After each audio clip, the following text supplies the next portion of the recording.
For many, many years now, Germany has been benefiting from a tariff imbalance with the United States. Tariffs on German-made cars in the US are 2.5%, almost nothing. But tariffs on American-made cars in Germany are actually 10%. That's a huge difference. And in fact, is one of the key reasons why America doesn't sell as many cars in Germany as it used to. Many people believe that Donald Trump's proposal to put tariffs on German-made cars won't actually eventuate, but I actually beg to differ. In fact, I believe the United States is almost 100% likely to increase its tariff on German-made cars by at least the same number as the tariffs that the US pays in Germany. Meaning, tariffs on German-made cars will rise at minimum from a tariff today of 2.5% to 10%. But Trump is proposing something much more drastic. In fact, he's proposing it should go up to 20%. Fair's fair. They've been doing this to us for all these years. It's time to do it back to them. Donald Trump's proposed tariffs on the European Union are going to smash Germany. And it's going to be really, really bad for the economy, which has shrunk for 2 years in a row. Around 20% of all German exports are vehicles. Here is what's going to happen to Germany. Hello, my friends. Welcome to the channel. I'm Sam Evans. You're watching the Electric Viking. Great to have you with us.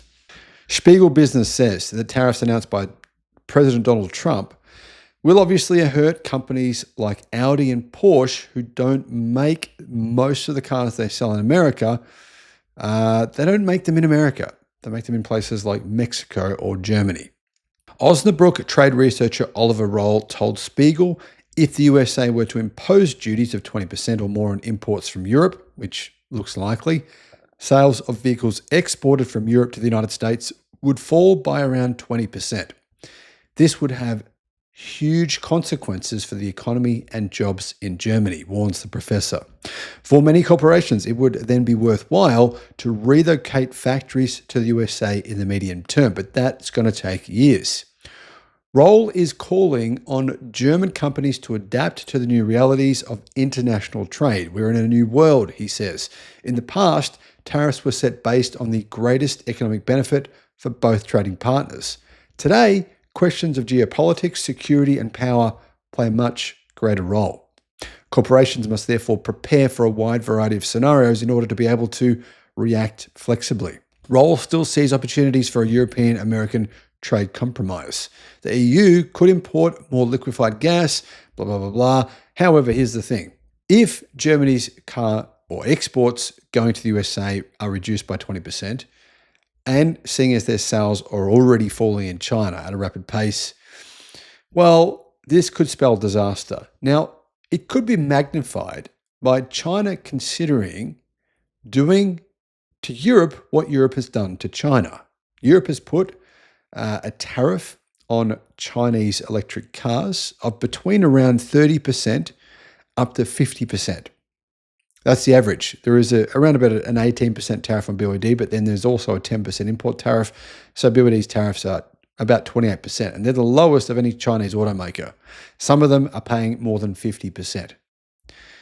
If China retaliates and puts tariffs on German cars in China, well, this could cause some big problems for the German economy as well. Euronews says that the area of Germany's economy most exposed is the automotive industry, which in 2023 made up nearly 20% of Germany's total exports, according to figures from the Germany Trade and Invest Office. Germany's automotive industry entered crisis mode last year, with once mighty car makers such as the Volkswagen Group closing factories and cutting thousands of jobs. In fact, the Volkswagen Group plans on firing 35,000 staff. In addition to that, it also plans on selling at least one of its factories to a Chinese car company. We're talking about factories in Germany here, not factories in China. The head of the VDA, Hildegard Mueller, commented in February that Trump's tariff threats of 25% on the European Union were a provocation. Tariffs are the wrong negotiating tool, Mueller said. The risk of a global trade conflict with negative effects on the world economy is high. Intriguingly, he had no problems with the European Union putting tariffs on Chinese cars, but he does have a problem with America doing it to Europe. According to simulations undertaken by the Kiel Institute for World Economy, increased tariffs would lead to economic losses and inflation in both the EU and the US. Now, keep in mind, right now, the United States charges only 2.5% tariff on vehicles made in Europe, including made in Germany. But the European Union and Germany charge Americans a 10% tariff.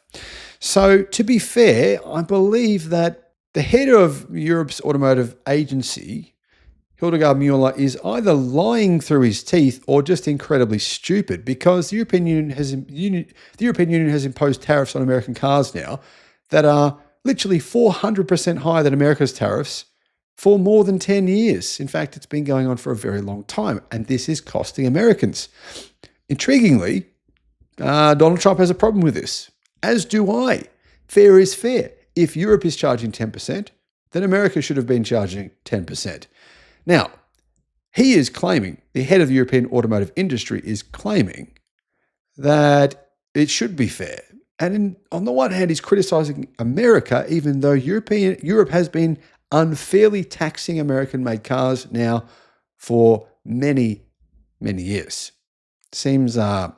Honestly, it seems incredibly hypocritical. Now, Mueller is saying that according to simulations undertaken by the Kiel Institute for World Economy, increased tariffs will lead to economic losses and inflation in the EU and in the United States. In Germany, this would impact the automotive and mechanical engineering industries, while the Kiel Institute showing that total production will decrease by around 4% for cars. That's a big number for an industry that's already in crisis, says Hinz. One thing that needs to be emphasized for Germany, however, and the EU as a whole, is that although the US is an important trading partner, roughly 10% of exports go there, Hinz said. Even in the worst case scenario of dramatic tariffs imposed by the US, most EU imports stay in the EU. And there are plenty of other trading partners with which trade under World Trade Organization rules, and free trade agreements works perfectly well, will continue to work as before. The US hurts itself only here, says Hinz. Now, is it true that the US hurts itself only? Well, absolutely not.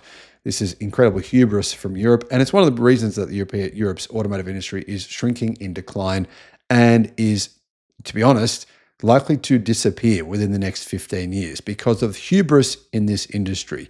This hubris, this arrogance, this exceptional extreme arrogance that's particularly common in Germany, and if you don't believe me, you can ask Germans about this, it's very common, has led to stagnation. It's led to products that are not technologically advanced. You cannot tell anyone in your right mind that BMWs or Mercedes or Porsche or Audis or Volkswagens, any car manufacturer making cars in Europe makes as technologically advanced cars as China does, because it's simply not true. Advanced batteries are made in China, pretty much all of them. Advanced high-tech new 1,000 volt platforms and super fast charging, 900 kilowatt fast charging, does not exist in Germany. It only exists in China. Advanced software and full self-driving cars now, it exists in China. It's pretty damn impressive. Doesn't exist in Germany. For mere example, Mercedes-Benz claims they have it, and as I've proven on this channel, it does not work. It's horrendous.